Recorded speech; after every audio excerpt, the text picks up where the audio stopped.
सौसाहूणम्। पंच परमेष्टि भगवान की जय हो। आचार्य श्री गुरुवर कुंद कुंद महाराज की जय हो। आचार्य श्री गुरुवर विद्यासागर महाराज की जय हो। परम पूज्य इंद्रियापक मुनि श्री 108 सुधा सागर जी महाराज की जय हो। बोलिए निष्कम सागर जी महाराज की जय। नागपुर से आदि कुमार जैन, इनकी जिज्ञासा है पूज्य गुरुवर के चरणों में त्रिवान नमोस्तु। महाराज श्री, मेरी जिज्ञासा है कि पुण्य और पाप को समान है बताकर कुछ लोगों द्वारा आजकल एकांत का बड़े ही पुरजोर से प्रचार प्रसार चल रहा है। शिविरों में भी यही सिखाया जा रहा है कि जिस कारण लोग अभिषेक, शांतियारा, देव पूजन, गुरु उपासना, संयम, दान आदि पुण्य क्रियाओं से दूर जाते दिख रहे हैं। इस वजह से समाज में दूरियां भी बढ़ सकती हैं। इस संकट से बचने के लिए हम लोगों को क्या करना चाहिए, कृपया मार्गदर्शन करें। देखो, जो लोग ऐसा कर रहे हैं वे चेतने वाले नहीं, वे ठोकर खा के चेतेंगे। मैंने इसमें ज़िंदगी में कह दिया, बहुत बार कहा, हमें जिस स्थान पर रहना है हमें उस स्थान की सारी प्रक्रियाएं मालूम होना चाहिए। यदि हम जहाँ रहना है उसके अनुकूल नहीं चलेंगे तो हम सुखी नहीं रह पाएंगे। हमें संसार में रहना है तो संसार की जो प्रक्रियाएं हैं वह हमें समझना पड़ेगी। हमें मोक्ष में जाना है और मोक्ष में रहना है, उसकी प्रक्रिया अलग है। कम से कम जब तक हम संसार में हैं तो संसार के तरीके से जीना पड़ेगा। जिस दिन हमारे लिए निश्चित हो जाए कि हमारा मोक्ष जाना इस भव में निश्चित है, उस समय पुण्य और पाप से ऊपर उठ जाना। मुनि महाराज तक के लिए षडावश्यकों में वंदना और स्तुति रख दी। तुम तो गृहस्थ हो।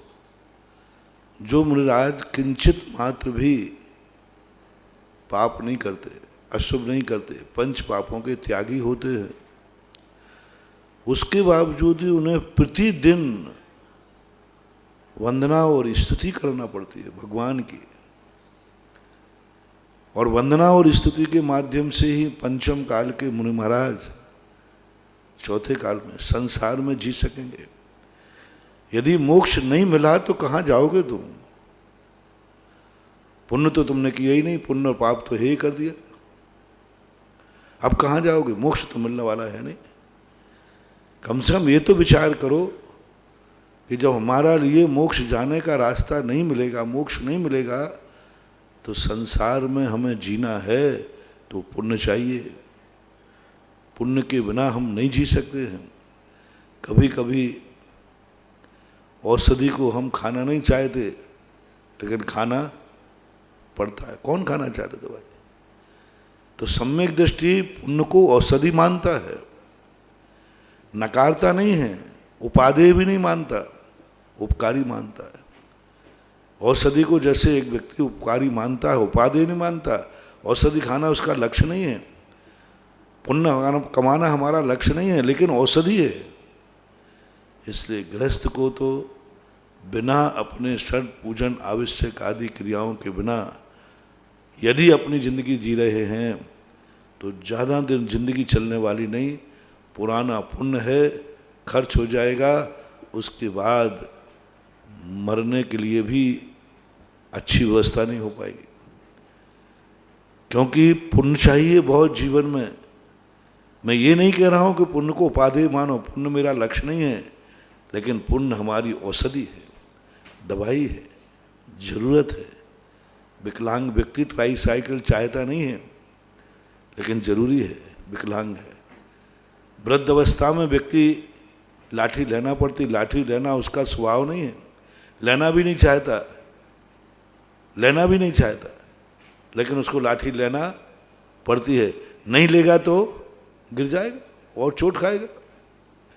इसलिए पंचम काल में खास तौर से संसार में जब तक रहते हो, पुण्य को लाठी के समान, क्योंकि संसार में व्यक्ति असमर्थ है, कोई भी अपने आप में पूर्ण समर्थ नहीं है, उसे कहीं ना कहीं का सहारा चाहिए। कोई समर्थ नहीं है इसमें, सब पंचम काल में सब कोई ना कोई सहारे पर हैं।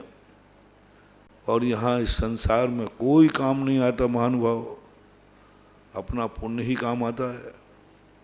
कोई काम नहीं आने वाले। अच्छे अच्छे लोग जिनको अपन अच्छा मानते हैं ना, सगा मानते हैं ना, पुण्य का कम उदय आ जाए ना तो बेई दगा दे देते हैं।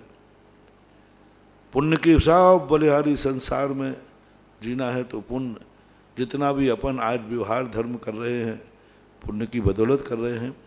इसलिए मेरा कहना है कि भाई पुण्य को उपकारी मान करके, पुण्य को कम से कम अपना ऐसा रूप मानो कि वो तुम्हारी जिंदगी में दवाई का काम करता जाए, इतना तो मानना ही चाहिए। जैन शास्त्रों में भरा है, वो कहाँ कहते भगवान के तुम अभिषेक पूजन करते रहो, लेकिन वो तो ये कहते हैं जब तक तुम गंदे हो रहे हो तब तक नहाते रहो, मुझे भी नहलाते रहो। जब तक तुम गंदे हो रहे हो, आराम परिग्रह कर रहे हो, तब तक तुम भी नहाते रहो और मुझे भी नहाते रहो, तो तुम्हारा वो जो गंदगी है वो साफ होती रही। गंदगी तो छोड़ नहीं रहे, नहाना छोड़ दिया, भगवान को नहाना छोड़ दिया तो फिर वही कीड़े पड़ते हैं, जिंदगी खराब हो जाती है। इसलिए इस प्रकार की व्यवस्था जैन दर्शन अनेकांतमय है। किसी वस्तु को हे भी कहता है और तात्कालिक परिस्थितियों में उसी हे को उपादेय कहता है। जिन वस्तुओं को हम ग्रहण करते हैं कालांतर में जाकर उन्हीं वस्तुओं को त्याग करने की बात कहता है। आप छोड़ दीजिए अभी वस्तुएं, ऐसा मानना चाहिए। कोटा से संदीप जैन, इनकी जिज्ञासा है, पूज्य गुरुवर के चरणों में त्रिवार नमोस्तु। महाराज श्री, मेरी जिज्ञासा है कि समाधि और संलेखना का क्या स्वरूप है, जिससे अधिक 7-8 भवी शेष रहते हैं। क्या गृहस्थ भी ऐसी समाधि कर सकता है? उस समय उसके क्या क्या व्रत नियम होने चाहिए और कितने साल साधना करनी होती है? कृपया समाधान करें। गृहस्थ करता है समाधि, बहुत त्रियंश भी समाधि करते हैं, त्रियंशों को भी समाधि की स्थिति बनती है। हाथी, शेर, 33 की संलेखना की है शेरों ने, हाथियों ने, मगरमच्छों ने, गायों ने, बैलों ने, यहाँ तक कि सांप तक ने भी संलेखना की। सांप भी संलेखना कर सकता है, कुत्ते, बिल्ली, सूकर आदि भी संलेखना कर सकते हैं। ये वृत्ति हो सकते हैं, प्रतिमाधारी यानी पंचम गुण स्थानवर्ती हो सकते हैं और संलेखना कर सकते हैं, करते ही हैं। शास्त्रों में कई उदाहरण मिलते हैं ऐसे। तो मनुष्य ग्रस्त फिर भी संलेखना कर सकता है, बस उसकी तैयारी बहुत कठिन है। संलेखना ऐसे ही नहीं लेना, बिगड़ जाए तो खतरा बहुत है, संभल जाए तो फायदे बहुत हैं, और बिगड़ जाए तो किसी की संभली नहीं संभलती, क्योंकि उस समय शरीर क्षीण हो जाता है। सोच, सबसे बड़ी संलेखना लेने के लिए सुगमय संलेखना कराने वाला चाहिए। कराने वाला कुशल मिल जाए तो ही संलेखना लेना चाहिए, और कराने वाला कुशल नहीं है तो फिर संलेखना में रिस्क बहुत है, ऐसा माना।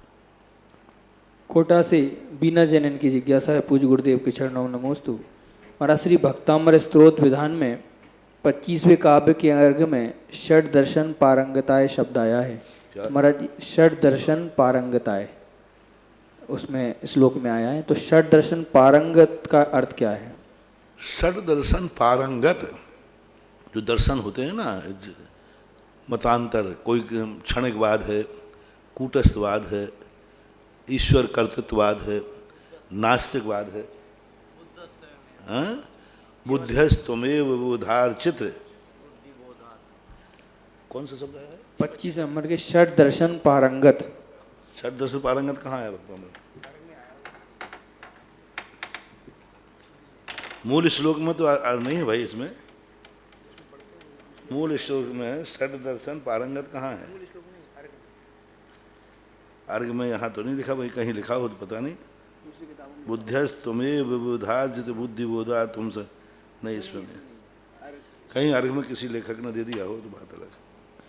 मेरा षड दर्शन का अर्थ होता है विचारधारा, जैसे नास्तिक है, क्षणिकवादी है, कूटस्थ है, ईश्वर कर्तृत्ववादी है, भौतिकवादी है। तो इस प्रकार के 6 दर्शन होते हैं मुख्य रूप से। उन 6 दर्शनों का विचारधारा है, 6 विचारधाराओं को लेकर के जो चलते उन सबको जानने वाला होता है ऐसा। मेरठ से राजेंद्र जैन की जिज्ञासा है, पूज्य गुरुवर के चरणों में त्रिवार नमोस्तु। महाराज श्री, मेरी जिज्ञासा है कि पूज्य आचार्यों ने अष्टमूल गुण की 3 परिभाषाएं दी हैं, ऐसा अलग अलग कथन क्यों किया गया है? इनमें सभी का फल समान है या अलग अलग मिलेगा? गुरुवर के श्रावक किसी भी प्रकार के अष्टमूल गुण धारण कर सकता है? अष्टमूल गुण धारण की क्या गति होती है? कृपया समझाएं। कभी कभी क्या होता है, संक्षेप कथन करने से व्यक्ति दुरुपयोग करने लग जाता है और कह लगा कि यहाँ कहाँ कहा गया। मध्यमास मधु त्याग और अष्टमूल गुण कहे गए थे, तो लोगों ने कहा कि यहाँ पर रात्रि भोजन का त्याग करने को कहाँ कहा है? कहाँ लिखा कि छान के पानी पीना चाहिए? कहाँ लिखा कि आलू प्याज नहीं खाना चाहिए? कहाँ लिखा? अष्टमूल गुण लिखा है, मध्य मधु मास 5 फल बड़ पीपर उमर और कटुमर।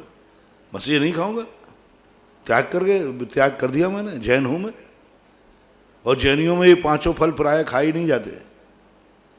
बड़ पीपर उमर कटुमर जैनी तो नाम ही नहीं जानते, बच्चे तो पहचानते भी नहीं कि क्या चीज़ है। और मध्य मधुमास का त्याग कर दिया, तो लोग इसका कहना कहाँ लिखा कि इसमें अभक्ष आलू प्याज नहीं खाना चाहिए, रात्रि भोजन नहीं करना चाहिए। अब उनको ये मालूम नहीं है कि मांस का त्याग, पहले लोग क्या है बहुत सरल बुद्धि वाले होते थे, उन्होंने मांस का त्याग कर दिया, तो अब मांस के त्याग में वो सब रात्रि भोजन ले लेंगे, क्योंकि रात्रि भोजन में नियम से जीवों का पतन होता है। बिना छना पानी को वो मांस मानते हैं, क्योंकि उसमें जीव जंतु है। अमर्यादित भोजन नहीं करेंगे, तो वे सब मांस की व्याख्या में आ जाता था। उनसे कह दिया जाता था पहले सामायिक करो, फिर सामायिक में बैठे रहते थे। ध्यान कर, समता भाव रखो, बस कुछ नहीं करना तुम्हें, समता भाव रखो, यहाँ वहाँ को उठाधारी मत करो, समता भाव रखो, जितना कम चल सको, जितना कम बोल सको, जितना कम सुन सको करो, बस वो सब समझ जाते थे क्या करना। अब लेकिन दूसरा बात, अब यहाँ तो वो बच्चा होता ना, तो एक बच्चे से कहा कि भाई बेटा आ जाए चाहे भोजन कर ले, तो वो सो रहा था और सीधे आंखें मलता हुआ आया, बैठ गया, मम्मी भोजन दो। मूर्ख, भोजन मुंह धोया कि नहीं? बोले तूने कहा तो है ही नहीं मम्मी।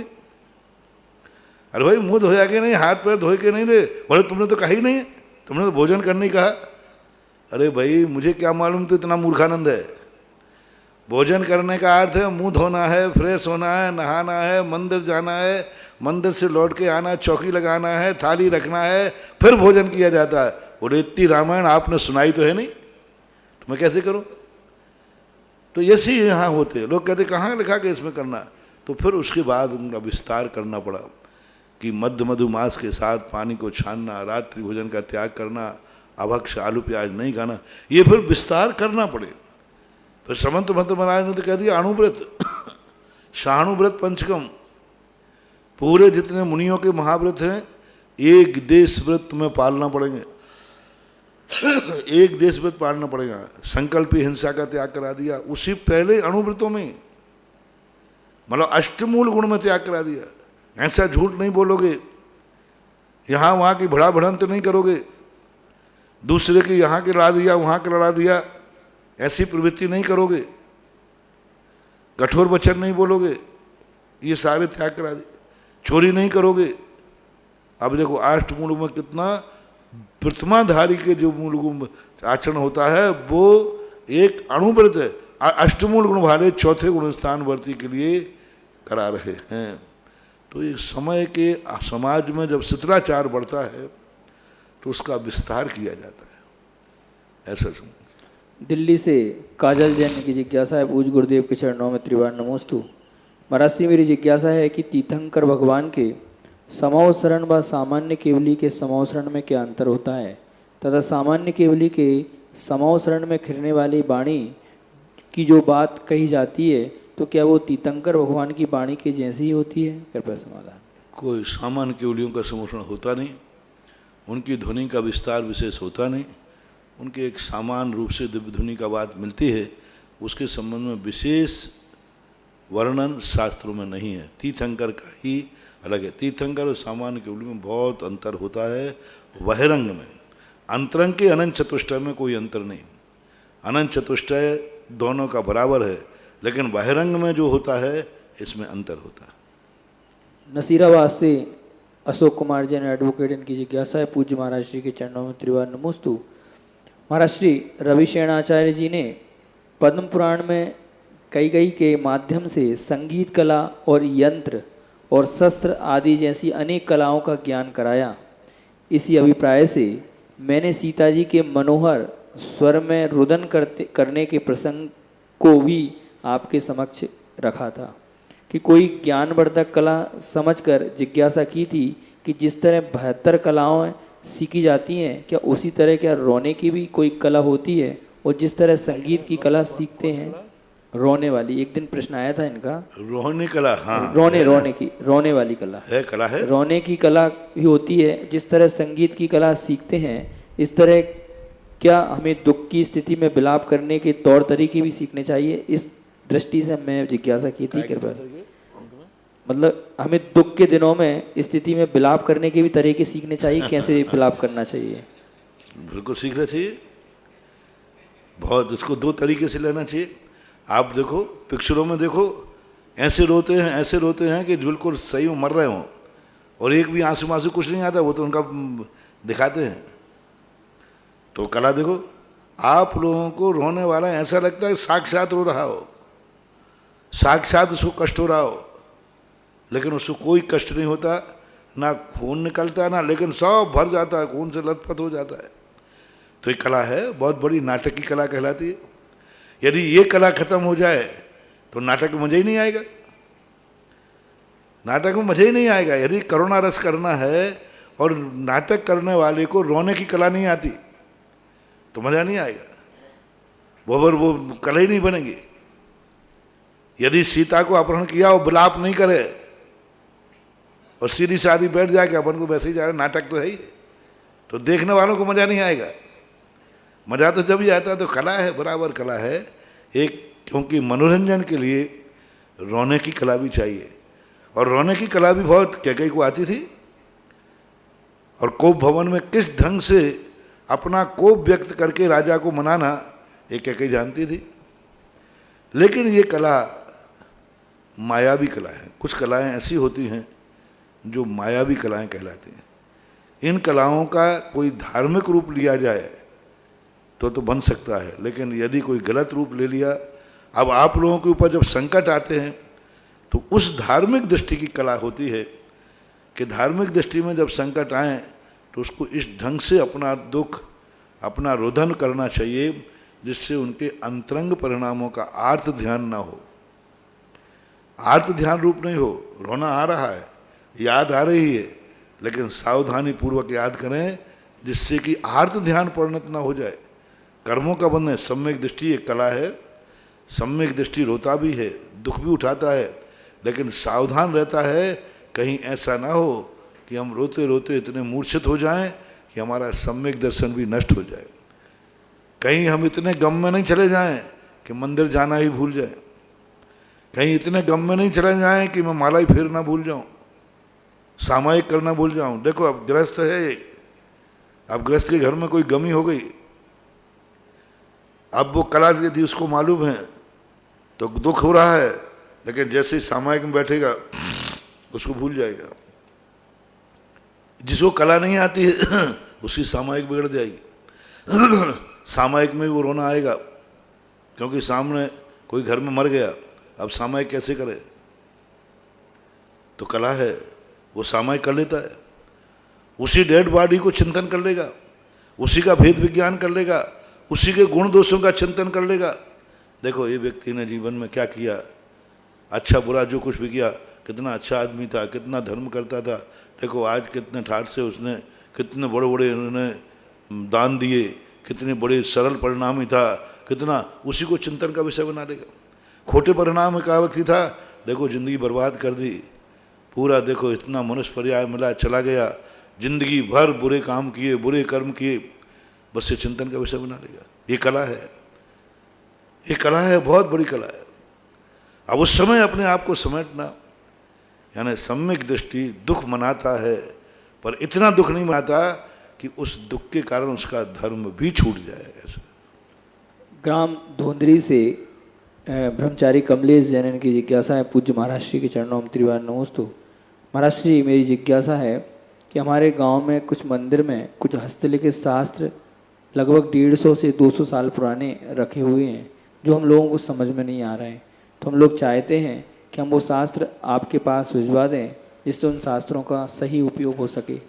जब भी यदि आपके यहाँ सुरक्षित नहीं है, जब भी आपका अनुकूलता बने, जहाँ संग्रह है वहाँ ला करके दिखा सकते हैं। देखने के बाद हम उनकी उचित व्यवस्था क्या होगी, कहाँ रखना है, कैसे सुरक्षित हो पाएंगे, वो बता पाएंगे, लेकिन उनको एक बार यहाँ लाना पड़ेगा। नागपुर से अनिल डांगोर इनकी जिज्ञासा है, पूज्य गुरुवर के चरणों में त्रिवार नमोस्तु। महाराज श्री, आयु कर्म बांधने के पहले एक बार सम्यक दर्शन प्राप्त करने से ही देवगति की प्राप्ति होती है क्या, या फिर आयु कर्म बांधते समय के भाव के अनुसार गति मिलती है? वर्तमान काल में सम्यक दर्शन कई बार हो सकता है, और सम्यक को अंतिम समय तक बना रहने के लिए हम लोगों को क्या करना चाहिए? आपकी दृढ़ता हो, संगति अच्छी करो, बार बार अपन को स्वाध्याय किस लिए, अच्छे शास्त्रों का स्वाध्याय करो, अच्छे साधुओं की संगति करो, अच्छे भगवान की संगति करो। अपने भगवान की संगति में आकर 6 आवश्यक क्या है? अपने 6 आवश्यक इसलिए तो बताए गए कि इससे सम्यक दर्शन सुरक्षित रहे। हमने कहा था ना आज कि हमारे यहाँ भगवान को इसलिए नहीं बुलाया जाता भगवान के पास कि तुम भगवान के दर्शन करो, इनके गुण प्राप्त हो गए, इसलिए कि उनके दर्शन करने से हमें भी अपनी भगवत्ता का ज्ञान होता रहे।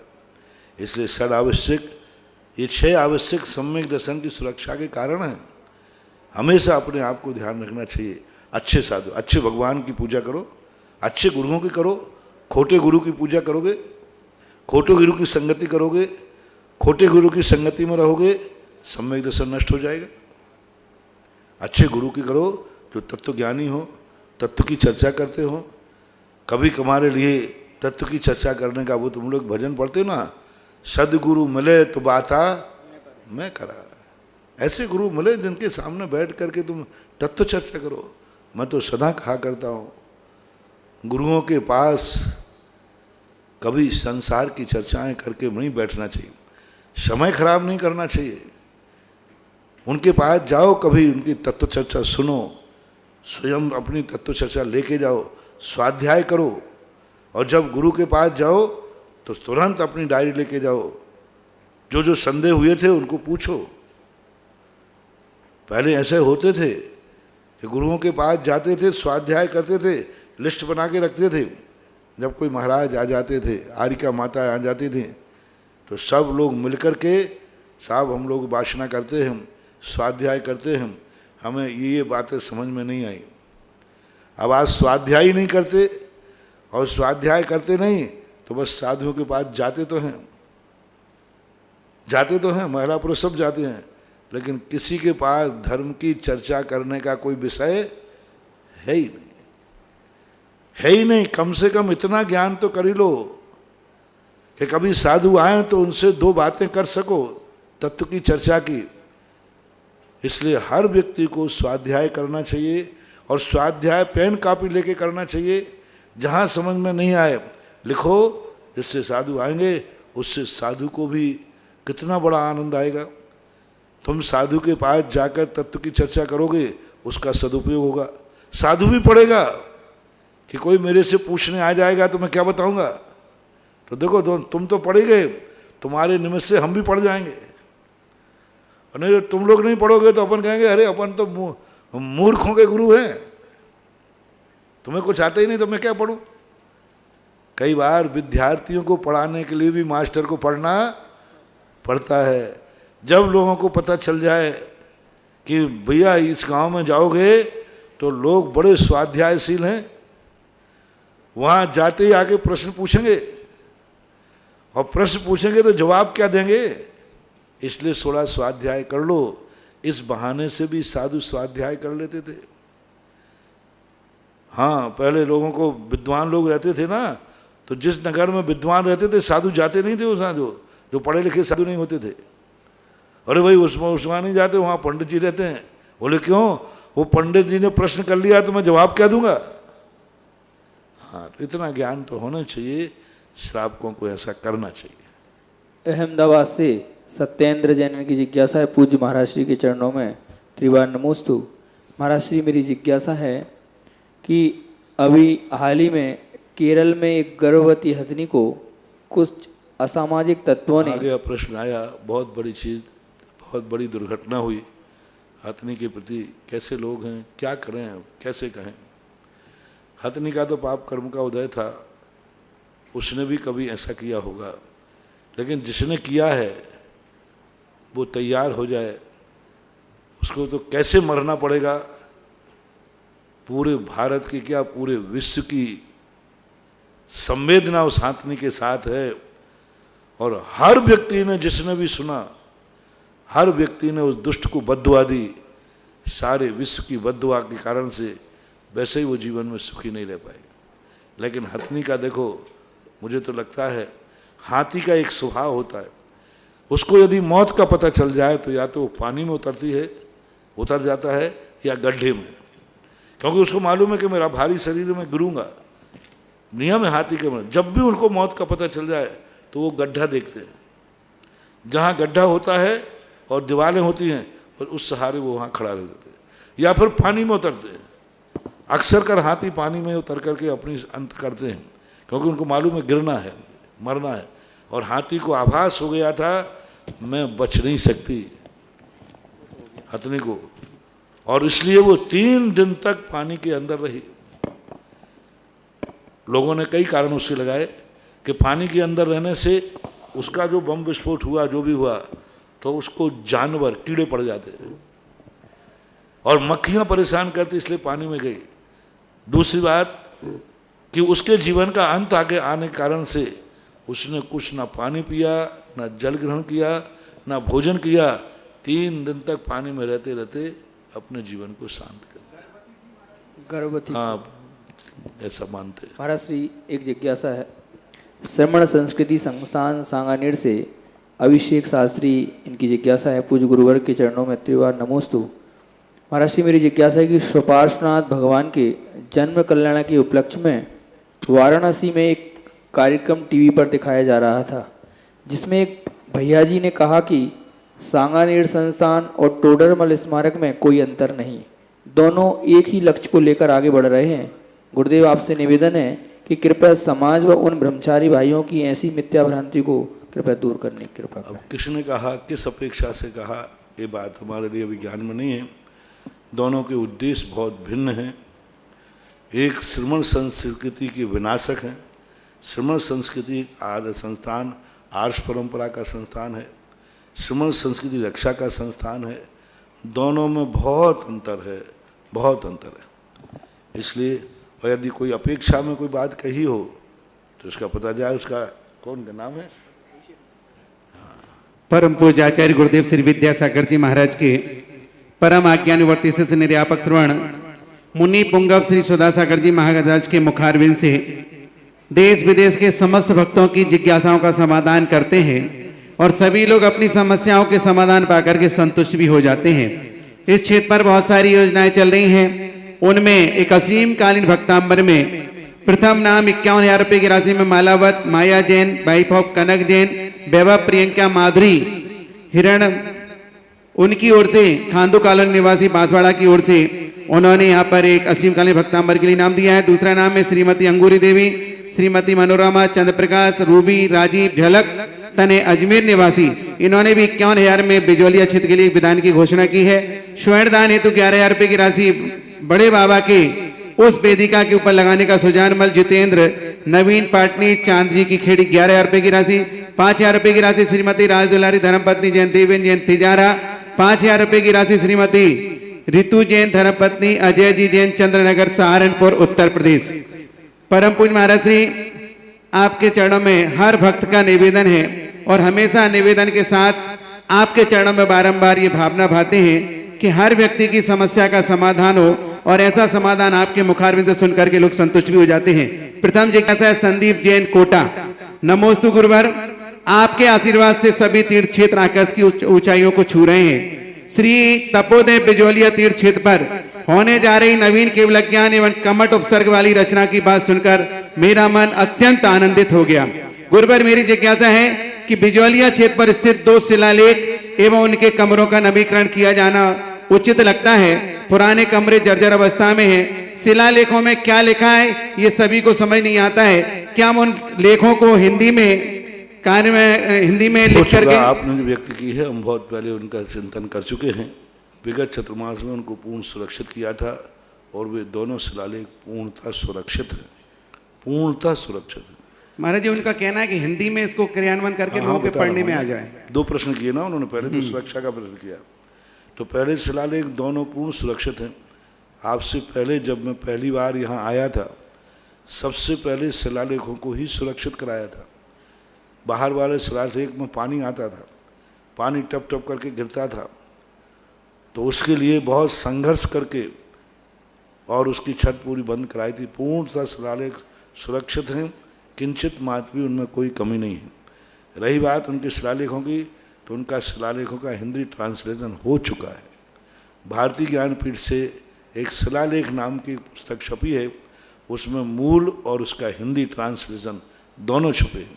और भी कई बार इनके ट्रांसलेशन हो चुके हैं, प्रकाशित हैं, हिंदी भी है और मूल भी है। और लेकिन वो जो इतिहास है, तुम्हारे पढ़ने में थक जाओगे पढ़ते पढ़ते। उसमें इतनी वंशावली लिखी है, पृथ्वीराज चौहान की, राजा की, फलाना राजा फलाना राजा फलाना राजा करते करते हिस्ट्री उसमें लिखी है। अब उस समय की जो हिस्ट्री रही है वो उन्होंने पूरी लिखी है उसमें, तभी तो इतना बड़ा है ऐसा। अगली जिज्ञासा है मोनिका संजय स्टील अजमेर। गुरुदेव मेरी ओर से, मेरे परिवार की ओर से नमोस्तु। महाराज श्री मेरी धर्म पत्नी मोनिका महती आज जिसका असमय में देहांत हो गया। महाराज श्री उसकी बहुत इच्छा थी कि जो हमारा त्रिकाल 24 गुफा मंदिर है उसमें भगवान को विराजमान करते हुए देखूं। अंत समय तक उसकी यही इच्छा थी। ऐसी स्थिति में उसके भावों का उसके मरणोपांत पुण्य बंद होगा या कौन सी गति होगी? और उन्होंने 111 वंदनाएं शिखर जी की भी संपन्न की अपने हाथों से, पैरों से। धर्मात्मा जीव था, लेकिन अशुभ कर्म के उदय तो बड़े बड़े धर्मात्मा मुनिराजों को, तद्भव मोक्षगामी जीवों को भी आते हैं। किसी के जीवन में यदि अशुभ कर्म का उदय आ जाए, कोई बीमारी हो जाए, तो ये मत समझना चाहिए कि इसका पापी हो जीव या नहीं।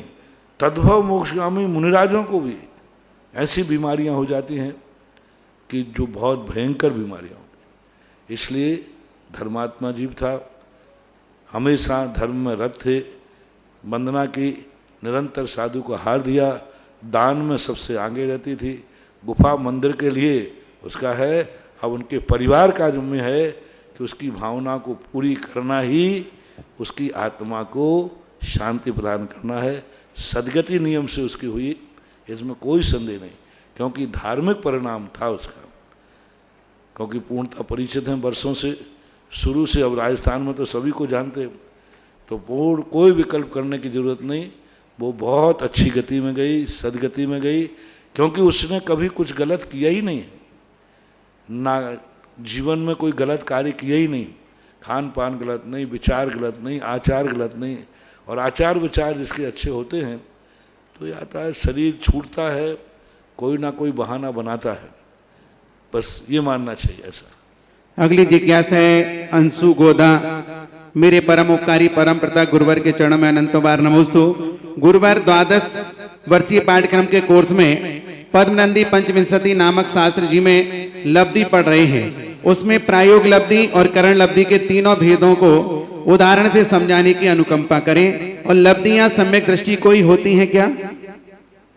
सम्यक दृष्टि को नहीं होती, सम्यक दृष्टि को प्राप्त करने के लिए होती है। 5 लब्धियां मिथ्या दृष्टि को ही होती हैं। लेकिन कौन से मिथ्या दृष्टि को होती हैं? जो सम्यक दर्शन के अभिमुख होता है। इनमें 4 लब्धियों का, यानी कहना चाहिए 4.25 लब्धि अभव को भी होती है, मिथ्या दृष्टि को भी होती है, अनंत बार प्राप्त कर लेता है। प्रायोग लब्धि, देशना लब्धि, प्रायोग लब्धि का एक भाग भव्य को ही होता है। करण लब्धि जो होती है उसे साथी सह मिथ्या दृष्टि कहा जाता है। साथी सह मिथ्या दृष्टि वो कहलाता है जो नियम से सम्यक दर्शन प्राप्त करेगा ही करेगा, नियम से, उसको साथी सह मिथ्या दृष्टि बोलते हैं। आत्मा के परिणामों की बात है तो यूँ मानना चाहिए क्षयोपशम लब्धि में व्यक्ति अपने संसार से उदासीन होता है। विशुद्धि लब्धि में संसार से छूटकर कुछ पाने का भाव करता है। देशना लब्धि में वह अपने परिणामों को आगे बढ़ाने के लिए गाइडलाइन देता है। जैसे कोई व्यक्ति काम करता है तो पहले तो ये सोचता है कि मुझे यहाँ से नहीं रहना है, पहला निर्णय। अब दूसरा होता है मुझे कहीं जाना है, तो मैं कहाँ जाऊँ, मैं तो कोई रास्ते जानते ही नहीं हूँ, मुझे तो कुछ पता ही नहीं है। तो फिर वो किसी से गाइड लेता है कि भाई इतने सारे संसार में रास्ते हैं, मैं कहाँ जाऊँ, कौन से रास्ते में जाना ठीक है और कौन से रास्ते में कौन सी मंजिल है। तो ये देशना लब्धि में प्राप्त करता है। देशना लब्धि में व्यक्ति वहाँ महाराज के गुरु के पास जाकर गुरु की देशना से प्राप्त करता है, इतने सारे रास्ते हैं, तेरा हितकारी रास्ता कौन सा है। फिर जो वो रास्ता बनाते हैं उसको वो अपनी शक्ति प्रमाण अनुकरण करने का प्रयास करता है, प्रयोग करता है। और प्रयोग करने के बाद जैसे उसको सफलता की तरफ जाता है तो उसमें जाकर के वह उसको क्रियान्वित कर देता है। ये तो हुआ बाह्य उदाहरण। अंतरंग परिणामों में जब व्यक्ति लब्धियां प्राप्त करता है तो प्रायोग लब्धि तक वो जब जाता है तो प्रयोग करता है, लेकिन जैसी कठिनाई महसूस होती है पीछे लौट के गिर जाता है। और करण लब्धि वाला अपने मिथ्यात्व आदि के माध्यम से मिथ्यात्व आदि कर्म प्रकृतियों को नाश करने के लिए संकल्प करता है।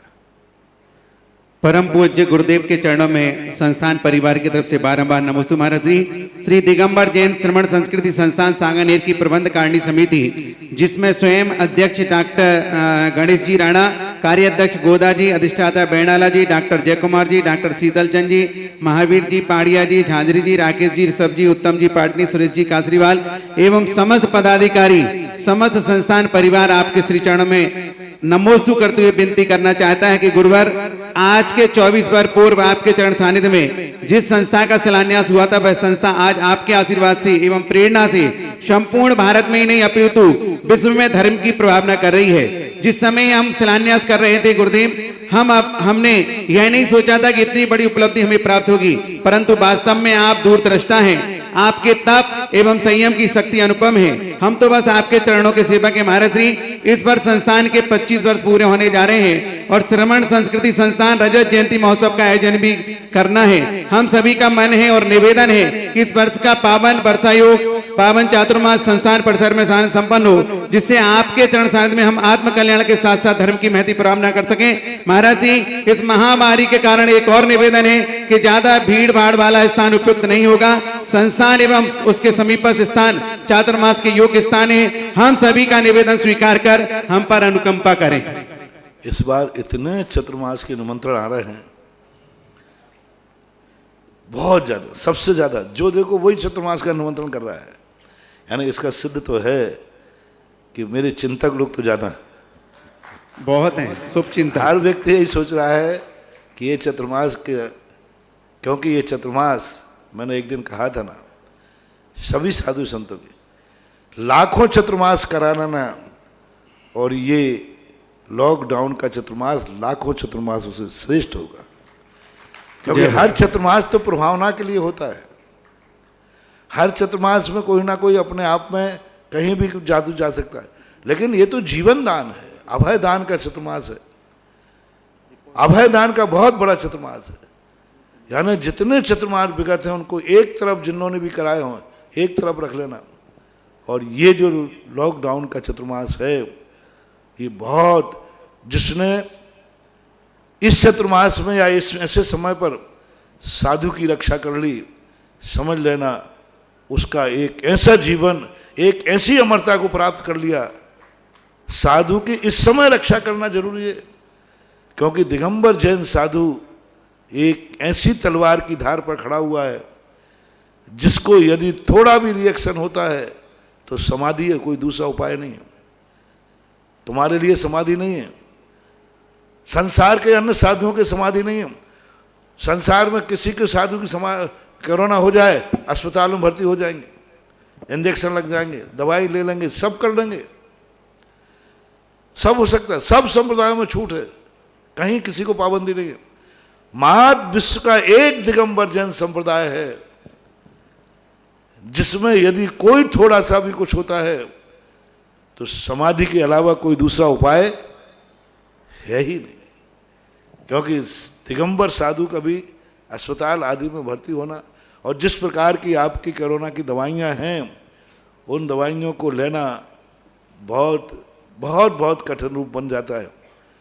तो मैं तो सारे भारत से कह रहा हूं, जिसको जहां जो साधु त्यागी वृत्ति मिले, आरिका माता मिले, छुल्ला के लक मिले, महाराज मुनिराज मिले, संघ मिले, इसको अवभाग्य मान करके ग्रहण करो। जितना ज़्यादा हो सके उतना अवभाग्य मानो, सौभाग्य मान के ग्रहण करो कि हे भगवान, जन्म जन्म में जिंदगी में भली कोई चतुर्मास मिले या नहीं मिले, लेकिन ऐसे मौके पर जरूर मुझे कोई ना कोई साधु मिलना चाहिए। तो आप लोग भावनाएं आप लोग भावनाएं भा रहे हैं, बिजौलिया वाले भी कमजोर नहीं है ठीक है, सबकी भावनाएं हैं। देखो मैं तो ये कह रहा हूं, ये चतुर्मास जिसका साथी से पुण्य होगा उसी को मिलेगा। साथी से पुण्य की बात है। अब कौन पुण्य की बात है, कौन है?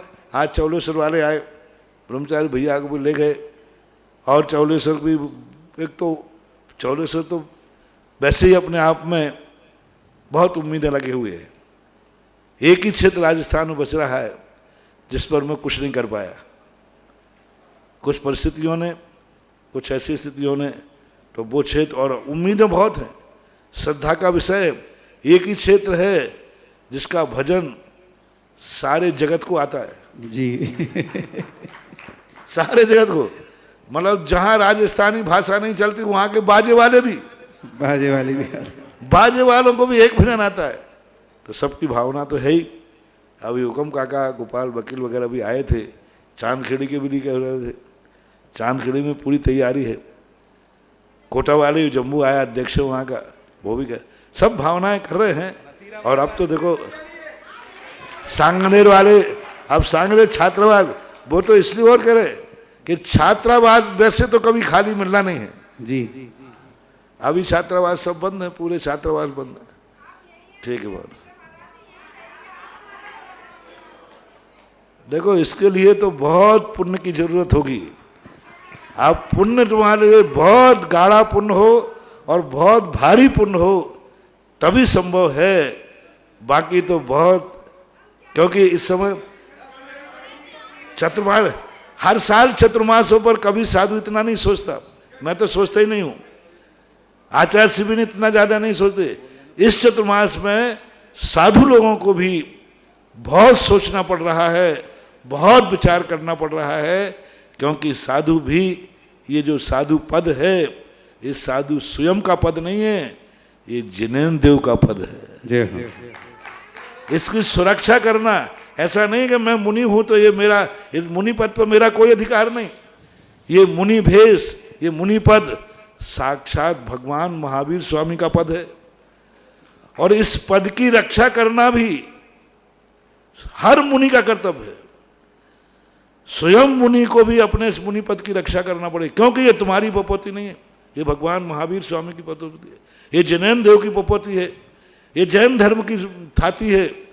इसकी सुरक्षा करना प्रत्येक साधु का भी धर्म है, इसलिए हर साधु भी बहुत सोच रहा है, अंगाड़ी भी सोच रहा है और पछाड़ी भी सोच रहा है, अंगाड़ी भी सोच रहा है और पछाड़ी भी सोच रहा है।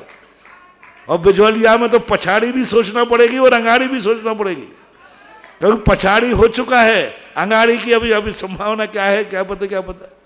इसलिए बहुत सोचना पड़ेगा, अंगाड़ी और पछाड़ी सोच करके ही कोई बात हो सकती है। देखो क्या होता है। महाराज जी, इन लोगों का कहना है कि 10 महीने से हम लोग पुण्य बढ़ा रहे हैं, तो इसमें और पुण्य गाढ़ा कैसे करें? दूसरी बात, पूरा चौखला आपका चातुर्मास चाहता है और कल प्रातःकाल आपके चरण में उपस्थित होने वाला भी है। देखते हैं क्या होता है, पर वो तो आप लोग अपने हिसाब से सोचो, मैं कोई कला नहीं बता सकता चलिए अगली जिज्ञासा है, अनिल पटवारी बिजौलिया पूज्य गुरुवर के चरण में नमोस्तु गुरुदेव। जब हम पूजा करते हैं तो पूजा प्रतिज्ञा पाठ का अंतिम पैराग्राफ आता है, अरहन पुराण पुरुषोत्तम पावनानी वस्तु ननु नमखलान नयमेक एव अस्मिन ज्वलत विमल केवल बोध बण्यो पुण्यम समग्र महमेक मनः जुहोमी। कृपया कर इसका अर्थ हमें समझाने की अनुकंपा करें। अरहंत पुराण पुरुषोत्तम पावनानी, हे अरहंत भगवान, आप कोई आज के नहीं हैं, ये अरहंत परमोला पुरानी हैं और आप पुरुषों में उत्तम हैं, पावन हैं। वस्तून नून अखिलान यम एक एव अस्मिन जुलत विमल एवल बोधवन्नी, यानी आपको जो है भगवान, आपकी जो विशेषता है अखिल रूप में एक ही है, दूसरा नहीं है। यानी आपकी बराबरी करने वाला, आपके जैसा निर्दोष मात पूरे दुनिया में मात एक ही है। इसलिए जो था विमल केवल बोध बननी, क्योंकि आपको ही केवल ज्ञान हुआ है। संसार में आप ही केवल ज्ञानी हैं, सर्वज्ञ हैं। पुण्यम समग्र महमेक मना जो होमी, ये शायद पूजा पाठ की उसके है ना, हाँ, पूजा पीठ का प्रतिज्ञा पाठ में है। तो हे भगवान, आप समग्र पुण्य के रूप हैं। एक मैं आपको जोहोमी अर्चना करता हूँ, पूजा करता हूँ, क्योंकि आपके अलावा कोई इस प्रकार के गुणों से युक्त है ही नहीं, ऐसा। अगली जिज्ञासा है महाराज जी जम्बू जैन बिजौलिया नमोस्तु गुरुवर। श्रुत पंचमी पूजा में एक 3 नंबर का अर्घ हमने चढ़ाया था, उसमें आया था ओम ह्रीम छ्वीम आप तो प्रज्ञादि 6 विशेषण युक्त जिना गमाय नमः। मेरी जिज्ञासा है, आप तो प्रज्ञादि 6 विशेषण कौन कौन से हैं? किसके लिए? आप श्रुत पंचमी पर्व की पूजा में आप तो प्रज्ञादि 6 विशेषण युक्त जिना गमाय नमः। अब वहाँ 6 विशेषण होंगे, उनके कोई विशेषण होंगे। आप तो पज्ञ है, हेतुपदेशी है, बीतरागी हैं, सर्वज्ञ हैं, इस प्रकार के रत्नगण साहब का आचार्य में दिया ना, आप तो पंग आप्त आदि हेतुपदेशी हैं, आप्त हैं, बीतरागी हैं, ऐसे मानना चाहिए। ये है महाराज जी इसका। अगली जिज्ञासा अब तक रिकॉर्डिंग के लिए तैयार रखेंगे। हाँ बोलो। परम पूज्य निर्यापक श्रमण के चरणों में हम सबका कोटिसा नमन।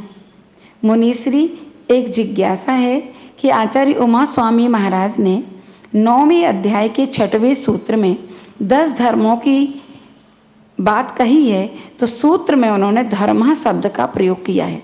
उसी अध्याय में आगे जाकर जब ध्यान की बात कही है तो उन्होंने कहा आर्त रौद्र धर्म शुक्लानी, धर्म शब्द का प्रयोग किया है। और 36वें सूत्र में धर्म ध्यान के भेदों को जब बताया है तो उसमें भी उन्होंने आज्ञा पाय विपाक संस्थान विचयाय धर्मयम, तो धर्म शब्द का प्रयोग किया है। जिज्ञासा है कि धर्म और धर्म में क्या अंतर है, इसमें आपका चिंतन सुनना चाहते हैं। नमोस्तु महाराज जी। आखिरी लाइन फिर से कहना भाई। परम आखिरी लाइन थोड़ी पीछे से चला। धर्म और जिज्ञासा है कि धर्म और धर्म में क्या अंतर है, इसमें आपका चिंतन सुनना चाहते हैं। एक बार पुनः चला दे, पूरी चला दे। परम पूज्य निर्यापक श्रमण के चरणों में हम सबका कोटिसा नमन। मुनिश्री, एक जिज्ञासा है कि आचार्य उमा स्वामी महाराज ने 9वें अध्याय के 6वें सूत्र में 10 धर्मों की बात कही है, तो सूत्र में उन्होंने धर्म शब्द का प्रयोग किया है। उसी अध्याय में आगे जाकर जब ध्यान की बात कही है तो उन्होंने कहा आर्त रौद्र धर्म शुक्लानी, धर्म शब्द का प्रयोग किया है।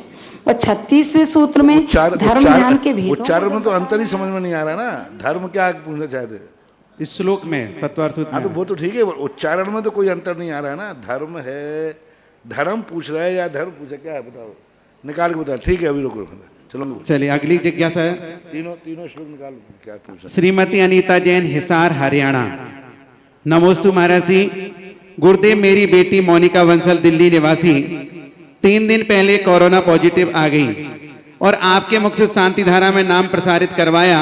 वह दामाद के मन में दोबारा टेस्ट कराने की प्रेरणा हुई और बेटी कोरोना नेगेटिव आ गई। गुरुदेव, यह शांति धारा का ही चमत्कार है। इस करुणा के उपकार को हम कैसे अदा करें, कृपया समाधान करें। नमोस्तु गुरुदेव। आभार में एक शांति धारा और कर लो। आभार में, बहुत बढ़िया, जय हो। आ गया अगली रिकॉर्डिंग। योगेंद्र जैन ग्वालियर का महाराज जी को नमोस्तु। महाराज जी, आज के प्रवचन पर कुछ बच्चों की जिज्ञासाएं और वो आई हैं, फोन आए हैं कि महाराज जी ने गाय मूत्र और ऊपर की कमाई को उतना बुरा नहीं कहा जितना आप लोग हमें डराते रहते हैं। क्या क्या? यदि आप ठीक। नमोस्तु। महाराज जी, आज के प्रवचन पर कुछ बच्चों के जिज्ञासाएं और तुम इस गौर से सुनना, वो आई हैं, फोन आए हैं कि महाराज जी ने गाय मूत्र और ऊपर की कमाई को उतना बुरा नहीं कहा जितना आप लोग हमें डराते रहते हैं। यदि आप ठीक समझें। गाय मूत्र और ऊपर की कमाई को इतना बुरा नहीं कहा है जितना आप समझते हैं। गाय के लिए प्रवचन के दौरान ऊपर की कमाई और गाय मूत्र, गौमूत्र, हाँ, तो उतना बुरा नहीं कहा, लेकिन बुरा तो कहा है। देखो, कोई भी चीज है तुलना देखना चाहिए। एक और शराब पीने की बात थी, एक ने कहा कि यदि शराब पीना है और एक और गाय का मूत्र पीना है, तो अब इन दोनों में से एक पीना अनिवार्य है। पहले भाव समझो, वहां पर क्या है, भाव नहीं समझने दे तो अब दोनों में से अपन सब मिलकर के किसकी अनुमति दे देंगे? शराब की तो नहीं देंगे, क्योंकि शराब पीने से तो वो विक्षिप्त भी होगा, नाली में भी पड़ेगा, और शराब पीने के बाद शराब की आदत पड़ जाएगी तो जिंदगी भर पिएगा। कितनी हानियां हैं गौमूत्र पीने से। गौमूत्र से हानि, पहली बात आदत नहीं पड़ेगी, नशा नहीं चढ़ेगा, नाली में नहीं पड़ेगा, इस अपेक्षा से कहा। बाकी मूत्र तो मूत्र ही है, तो तुलना देखना चाहिए। अब एक व्यक्ति ने कहा, महाराज जी देखो, मैं अंडे और आलू खाता हूं, इन दोनों में से एक छोड़ सकता हूं, तो अब क्या छोड़ाऊं? तो तुमको महाराज जी ने आलू का समर्थन कर दिया, और आलू तो अभक्ष है, आप लोग तो कहते आलू मत खाओ, आलू मत खाओ, लेकिन महाराज ने आलू नहीं छुड़ाया उसका। अरे भाई, वहां तुलना की जा रही है कि अंडे और आलू में से जब एक छोड़ना है तो अंडा पहले छोड़ो। मैंने आलू का समर्थन नहीं किया, मैंने अंडे का त्याग कराया। इसी प्रकार से जो ऊपर की कमाई का मैंने समर्थन नहीं किया, लेकिन ये कहा है कि यदि कभी यदि तुम लेते ही हो, करते ही हो, मैं तो कई बार ये कहता हूं तुम डांका डालते ही हो, जुआ खेलते ही हो, तो कम से कम जुआ की कोई कमाई गरीबों में बांट दिया करो। लेकिन कब कहा मैंने? जब तुम खेलते ही हो, जुआ खेलेंगे, डांका डालेंगे ही, चाहे आप करें या नहीं करें। तो वो लोग क्या करेंगे फिर तो कहेंगे भाई ठीक है, अच्छा है, जब तू डालते ही है डांका तो कुछ परसेंटेज गरीबों को बांट दे, गौशाला को दे दे। तो अब कहो महाराज डांके का महाराज ने समर्थन कर दिया। अरे समर्थन नहीं किया मैंने, उस डांके में से कुछ धर्म करा लिया, ऐसा मानना चाहिए। वहाँ पर मेरा भाव ये था कि जब कंपेयर करते हैं तो हमें देखना पड़ता है कि अधिक हानि, अधिक हिंसा, अधिक दोष किसमें? सामने वाला जब करता ही है, जैसे उन्होंने कहा मैं मांस खाऊंगा ही खाऊंगा, मैं छोड़ नहीं सकता, ठीक है एक मछली का त्याग कर दो, तो शेष मछली की अनुमति दे दी क्या? नहीं। कौवे का मांस मत खाना, तो क्या शेष मांस खाने का समर्थन कर दिया? नहीं। ऐसा भाव समझ लेना चाहिए। दिखा दो वो।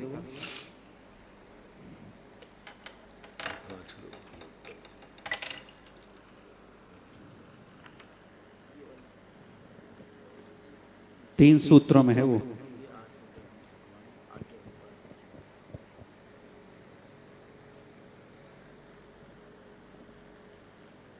अच्छा ये बात है। धर्मः धर्म्यम आदा माँ बीच में आया है, एक में तो आया है धर्मः, तो एक सामान है, और दूसरे में आया है धर्म। तो धर्म से आर्त रौद्र धर्म शुक्लानी, यहाँ पर भाव पक्ष लिया गया है। जो भाव पक्ष में यहाँ पर जो किया गया है, पहले धर्म शब्द जो कहा गया, ये मात्र नाम संज्ञावाचिक है, ये 10 धर्म हैं। और यहाँ पर जो दूसरे आर्त धर्म दिया है, यहाँ परिणामवाचक है, यानी ध्यान के संबंध में भाववाचक उन्होंने दे दिया। और आज्ञा विपाय बचाए धर्म ध्यान में धर्म्यम, यहाँ भी भाववाचक मिलना चाहिए। अगली जिज्ञासा पुनः रिकॉर्डिंग के माध्यम से। जी के चरणों में कोटि कोटि नमोस्तु। पंचम काल के अंत में अग्नि का अभाव हो जाने से क्या छठे काल में अग्नि का एक जीवों का सद्भाव नहीं रहेगा? दूसरा, धवला जी पुस्तक 7 का रेफरेंस देकर ये बताया गया है कि बादर तेजस का एक जीव भवनवासियों के विमानों में और 8 पृथ्वियों में निवास करते हैं। तो मुनीश्री जी, ये विमानों में और 8 पृथ्वियों में अग्नि के अलावा किस आधार से रहते हैं?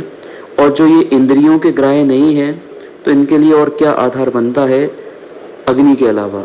नमोस्तु। तेजकाय जीव जो होते हैं, ये जो पंचम काल के बाद अग्नि का अभाव हो जाएगा, क्योंकि लकड़ी ही नहीं रहेगी तो ईंधन। तो अग्नि का अभाव का अर्थ है ये जलने वाली अग्नि, प्रज्वलित अग्नि। लेकिन वैसी अग्नि तो रहेगी। तेजकाय जीव कोई जलते हुए दिखते हैं सो बात नहीं, क्योंकि इसमें बादर और सूक्ष्म की स्थिति जब बनती है तो सूक्ष्म तो हमें देखने में नहीं आते। तो इस प्रकार के ऊपर भी जाकर के विमानों के आश्रित रहते हैं, और वो आश्रयपना अपन अलग से प्रकट नहीं कर सकते, दिखा नहीं सकते, क्योंकि आज लकड़ी के अधीन ही अग्नि काय नहीं है। आपकी जो लाइट है ये किसके अधीन है? यहाँ तो लकड़ी नहीं, ये भी अग्नि काय है। आप 2 पत्थर का घर्षण करेंगे तो 2 पत्थर के घर्षण करते ही वो उच्चटन होता है ना, अग्नि निकलती है। वो किसके अधीन से निकली, कहाँ से निकली? 2 लोहे को आप घर्षण करते हैं तो आपकी अग्नि प्रकट हो जाती है। 2 लकड़ियों का घर्षण होता वो तो समझ में आता है। तो इस प्रकार तेज काय जीव अन्य आश्रित लकड़ी के ही आश्रित रहते हैं, या ज्योति पुंज रूप ही होते हैं, या ज्वलनशील ही होते हैं, ऐसा नियम नहीं है। अपने जो अग्नि है ज्वलनशील जो अपन देखते हैं, ये बहुत स्थूल रूप है। तो उपयोग में लाने वाली अग्नि खत्म हो जाएगी, तेजस काय जीव खत्म नहीं होंगे। राकेश जैन भंडारी, अंबाही जिला मुरैना मध्य प्रदेश से। गुरुदेव के चरणों में नमोस्तु नमोस्तु। गुरुदेव, मेरी जिज्ञासा है कि सत्य और विश्वास में क्या अंतर है? इनका जीवन में क्या महत्व है? कृपया मार्गदर्शन करें। सत्य और विश्वास में क्या अंतर है? इनका जीवन में क्या महत्व है? सत्य और विश्वास। सत्य और विश्वास, जीवन ही सत्य और विश्वास पर टिका है। आवश्यक क्या? सत्य नहीं तो जिंदगी क्या है, और विश्वास नहीं तो जिंदगी में जी नहीं सकते हो। दोनों की जरूरत है। देखो अग्नि के लिए देखना आप, जैसे ये अग्नि जल रही है, ये ज्वलनशील नहीं है, चमकदार है। ये चमक रही है, जल नहीं रही, इसमें कहीं से लौ नहीं निकल रही है, ज्वलन तेजवान है, लेकिन ये अग्नि काय जीव है इसमें, ऐसा माना। अगली जिज्ञासा है महाराज श्री के चरणों में बारंबार नमोस्तु। नागपुर से अनिल डांगूर, नागपुर।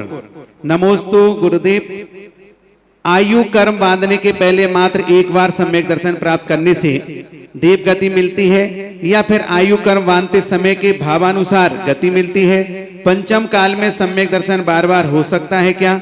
सम्यक दर्शन अंतिम समय तक बना रहने के लिए। कल प्रश्न हो गया था बार बार सम्यक दर्शन का, और गति का भी बहुत बार बता चुके।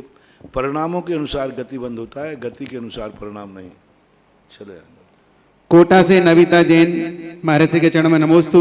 महाराज श्री 11वें 12वें गुणस्थान में साता वेदनी का एरिया पद आश्रव होता है, इससे क्या जाने? समाधान दीजिए।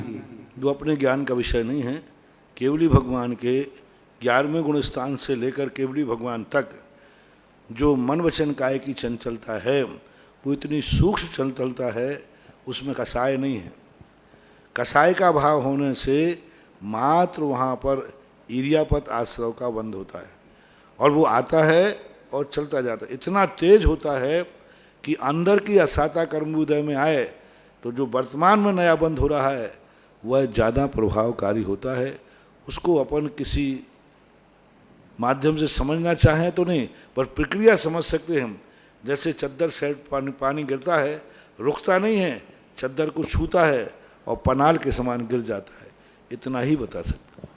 आगे गुरुवर के चरणों में नमोस्तु। उपसम श्रेणी छपक श्रेणी चढ़ने की विधि क्या है और श्रेणी किसे कहते हैं?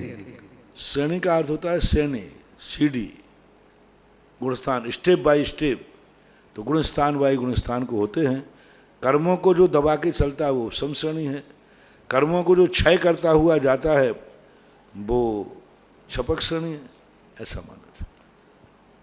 महाराज श्री के चरणों में नमोस्तु। महाराज श्री 10वें गुण स्थान तक सभी मुनिराज पहुंचे, किंतु कुछ मुनिराज उपसम श्रेणी चढ़े, कुछ छपक श्रेणी चढ़े। इसका कारण भावों की विशुद्धि जाने या कुछ और? भावों की विशुद्धि, अपने परिणामों को वो इतना स्थिर नहीं बना पाए, सामने वाले के कर्म जो उदय में आ रहे थे उनको नाश नहीं कर पाए। विशुद्धि भूल है उनकी, उनका कमी है। कोई कर्म के उदय के कारण ऐसा नहीं होता। अपने पुरुषार्थ में वो इतनी विशुद्धि नहीं ला पाए कि वो कर्म को क्षय कर दें। इसलिए कर्म को क्षय न करने से, जैसे आपके पास एक लोटे में पानी है, उसमें गंदगी है, अब वो गंदगी निकालने का आपके पास कोई उपाय नहीं है, कोई उपाय नहीं है, निकाल ही नहीं सकते। आप कैसे गंदगी निकालोगे? दूसरा बर्तन आपके पास है नहीं, और वही पानी है आपको पीना है, और दूसरा बर्तन है नहीं, तो आप कैसे करोगे? दूसरा बर्तन हो तो ऊपर ऊपर का पानी निकाल लो, नीचे छूट जाएगा, फेंक दोगे। अब एक ही बर्तन है और पानी आपका गंदा है, तो फिर एक ही उपाय है, उस पानी को रख दीजिए, अपने आप मैल नीचे जम जाएगा, गंदगी, ऊपर का पानी स्वच्छ ले लेंगे। ऐसे ही परिणामों में होता है कि उसने ऐसे परिणाम विशुद्ध किए कि उन परिणामों में गंदगी निकालने का उसको कोई उपाय आता ही नहीं, आया ही नहीं। मात्र उन कर्मों को उसने उपशमित कर दिया, और वो भी थोड़ी देर के लिए उपशमित किया, ऐसा मानना चाहिए। अगली जिज्ञासा है विजय जैन, मुंबई। गुरुवर के चरणों में नमोस्तु। महाराज श्री, क्या किसी प्रतिष्ठित द्वारा किया एक दोष समाज में हुए वैसे ही अनेक दोषों से समाप्त हो जाता है? पूज्य महावीर स्वामी ने कुछ ऐसा संदेश दिया था कि जैसा आप करते हैं तो सोचो, यदि वैसा ही सब करें तो उसका क्या प्रभाव होगा। ये तो दर्शाता है कि किसी एक के द्वारा किया दोष पूरे समाज के द्वारा किए गए वैसे ही दोषों के बराबर होता है। समाधान करें। अब ये तो चिंतन परक प्रश्न है। महावीर ने यही कहा कि कोई भी चीज़ दूसरों के तरफ भी देखो, तो यही दोष तुमने किया है, तो उसको आप चाह रहे हैं कि मेरा दोष कोई बड़ा दोष नहीं है, लेकिन यही दोष यदि दूसरा करता तो फिर आप इसको इतना ही छोटा मानते क्या? जब स्वयं से गलती होती है तो व्यक्ति उसको बहुत छोटी मानता है, और वही गलती दूसरे से हो जाती है तो फिर शेर हो जाता है कि नहीं तुमसे गलती क्यों हुई। इसलिए उन्होंने कहा अच्छी और बुराइयों में हमेशा अपने जैसा अनुभव दूसरे के लिए करना चाहिए। एक व्यक्ति की गलती कई बार पूरे समाज को भोगना पड़ती है, एक व्यक्ति का गुण भी सारे समाज को लाभ देता है। एक व्यक्ति इतना अच्छा काम करता है कि पूरे परिवार का नाम रोशन हो जाता है, पूरे समाज का नाम रोशन हो जाता है, पूरे देश का नाम रोशन हो जाता है। एक व्यक्ति ने नाम किया और भारत देश का नाम हो गया। परिवार में कई बार एक व्यक्ति कोई अच्छा कार्य करता है, पूरे परिवार की जय जयकार हो जाती है, पूरे परिवार को सम्मान इज्जत मिल जाती है। और एक व्यक्ति खोटा करता है, पूरे परिवार को शर्मिंदा होना पड़ता है। तो ये तो जब तक संबंध हैं तो संबंध एक दूसरे को प्रभावित करेगा ही करेगा। हाँ, संबंध नहीं होंगे तो प्रभाव भी नहीं पड़ेगा। ऐसा प्रतीक जैन, कोटा। नमोस्तु गुरुदेव। जब ऋषभ कुमार आदिनाथ भगवान का राज्याभिषेक हुआ तो राज्याभिषेक के समय इंद्र द्वारा अभिषेक करने के पश्चात तीर्थ जल तथा कसाय जल से अभिषेक होता है, ऐसा आया। यह तीर्थ जल और कसाय जल क्या होता है गुरुदेव? कहाँ आया? आदि पुराण में। कसाय जल कौन सा? अब वो शब्द का अंतर होगा, वो देखना पड़ेगा, मैं पहला बार सुन रहा हूँ। तीर्थ जल तो फिर भी ठीक है, तीर्थ जल का अर्थ होता है पवित्र जल, स्वच्छ जल, ये तो फिर भी संभव है। लेकिन कसाय जल ये शब्द देखना पड़ेगा वहाँ किस अर्थ में प्रयोग किया गया है। अष्टगंध सर्वोदय आदि तो आता है। जन्माभिषेक के समय पर विचार नहीं है, क्योंकि जन्माभिषेक के समय तो एक ही बात आती है कि क्षीर सागर का जल से अभिषेक होता है। यदि कोई ऐसे प्रकार के किया है तो कोई पंथ व्यामोह के कारण से या कोई व्यक्तिगत धारणा के कारण से ये सब चीज़ें जोड़ दी जाती हैं।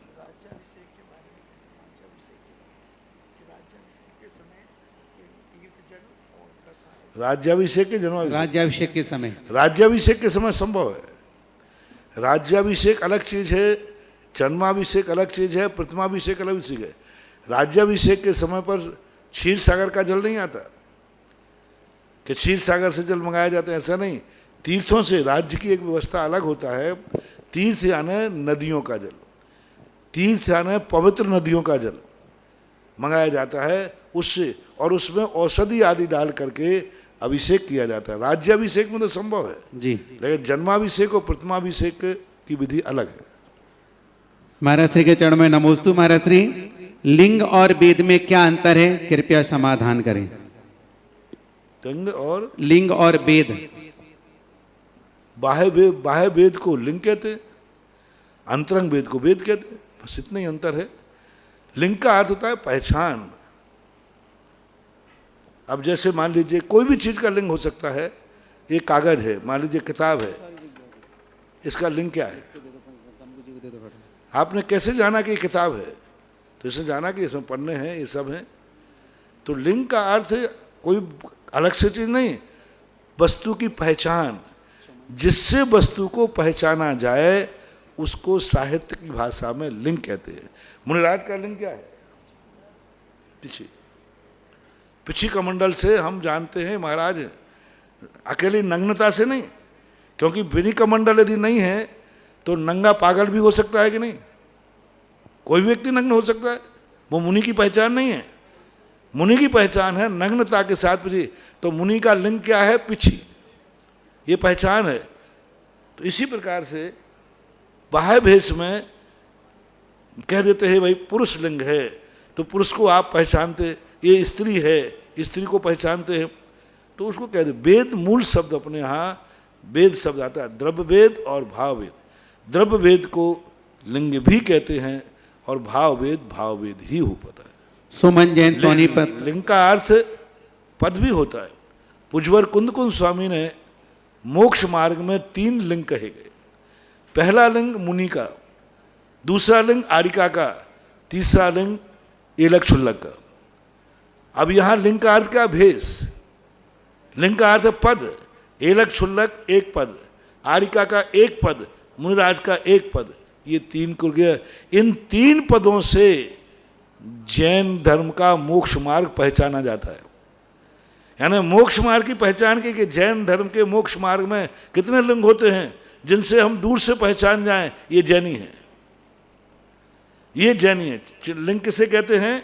दूर से पहचाना जाए तो दिगंबर मुनि को देख करके लोग जान जाएंगे कि ये जैनी मुनि है कि नहीं, जान जाएंगे। और आरिका माता को, क्योंकि जैन दर्शन में जैसी आरिका का भेष है ऐसा किसी अन्य दर्शन में नहीं है। आरिका पिछी कमंडल के साथ में।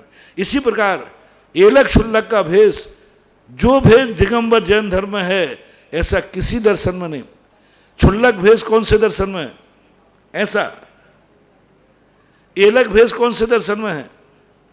कोई गलत। तो ये असाधारण पहचान कहलाती है। पहचान का नाम होता है लिंग।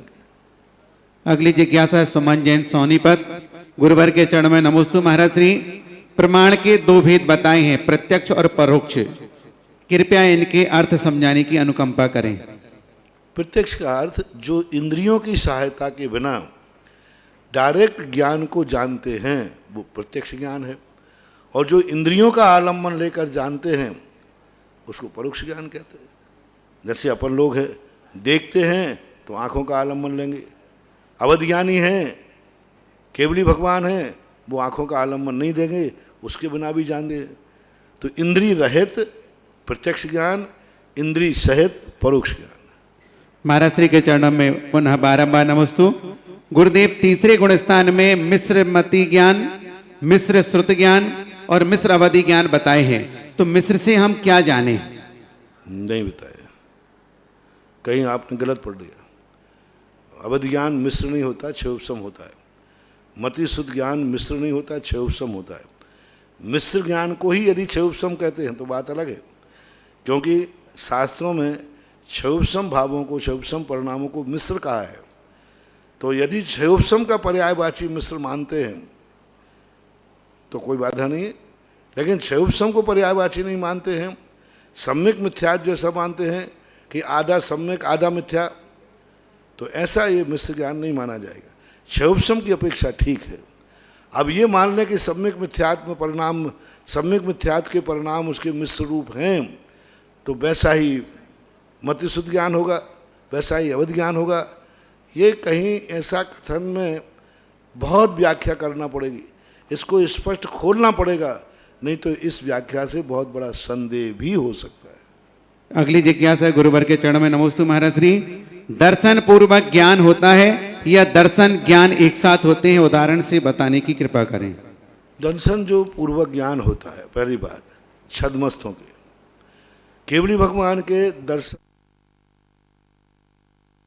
में तो भिन्न समय ही होगा।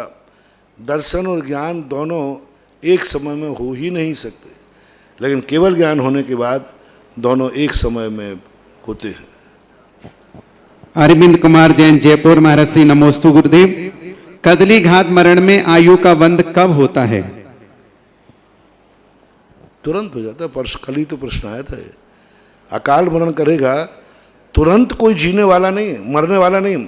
गर्दन भी किसी की काट दी जाए तो तुरंत नहीं मरता, 1 सेकंड तो जिएगा। 1 सेकंड काफी है, 1 सेकंड बहुत बड़ा सेकंड है, असंख्यात समय है 1 सेकंड में, और 1 सेकंड में ही वह 3 भाग करके दूसरे भाग में आयु बंद कर लेगा। किरण जैन तारा देवी दमोह। मेरे इस गुरुदेव के चरणों में त्रैवार नमोस्तु। गुरुवर मेरी जिज्ञासा है कि आवली काल और अंतर मुहूर्त कितने समय का होता है? आवली काल जो है असंख्यात समय उसमें भी है। अंतर मुहूर्त, आवली सामान बोलते हैं, ये उंगली है, बहुत तेज गति है, अपनी गति धीमी है, बहुत तेज गति वाली, जैसे मान लो गणधर परमेष्ठी हैं, इस उंगली को तेजी के साथ एक राउंड लगा लेते हैं, उसको आवली बोलते हैं। वैसे समयों के अनुसार जो है असंख्यात समय की आवली होती है। अंतर मुहूर्त एक समय कम 48 मिनट का भी अंतर मुहूर्त होता है। आज के जिज्ञासा अवतारण का समय यही समाप्त होता है। बोले परम पूज्य निर्यापक समर मुनि पुंगव श्री सुधासागर जी महाराज की जय, समस्त मुनि संघ की जय। जिनवाणी के ज्ञान से सूझे लोकालोक, सो वाणी मस्तक धरूं सदा देत हूँ डोक।